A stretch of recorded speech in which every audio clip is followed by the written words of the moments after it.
स्वर्गातून गणपती बाप्पा 10 दिवसांसाठी पृथ्वीवर येतात.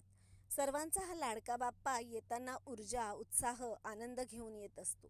तो येतो तेव्हा आभाळाचे डोळे पाणावलेले असतात आणि जातो तेव्हा माणसांच्या डोळ्यात पाणी असतं. 10 दिवसातच त्याचा लळा लागलेला असतो. त्याचं विसर्जन तर होतं, पण ते फक्त तो नजरेआड जातो, पण मनात मात्र कायमच त्याचं अस्तित्व असतं.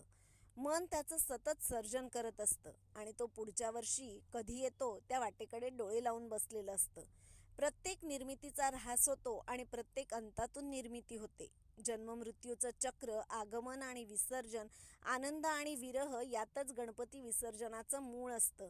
गणपतीच्या विसर्जनातून हीच तर शिकवण मिळते की प्रत्येक आगमनाला निरोप असतो आणि तो परत येईल या आशेवर श्रद्धा टिकून राहते आणि मनात नवी उमेद सतत तेवत राहते. या सतत तेवणाऱ्या उमेदीतून गणपती बाप्पा पुढच्या वर्षी लवकर यावा म्हणून आपण वाट पाहत असतो. मनातल्या मनात त्याचं सर्जन करत असतो. खरं तर त्याचं विसर्जन होतच नाही.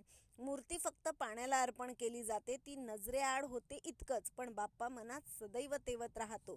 त्याचं निर्गुण निराकार रूप चराचरात व्यापून राहतं, अंतरात भरून राहतं, मनात सतत चैतन्य निर्माण करत राहतं. निर्गुण तू, निराकार तू, आदि मध्य अंत तू, कसे करावे तुझे गुणगान, तुझं सारे शरण हे गजानन.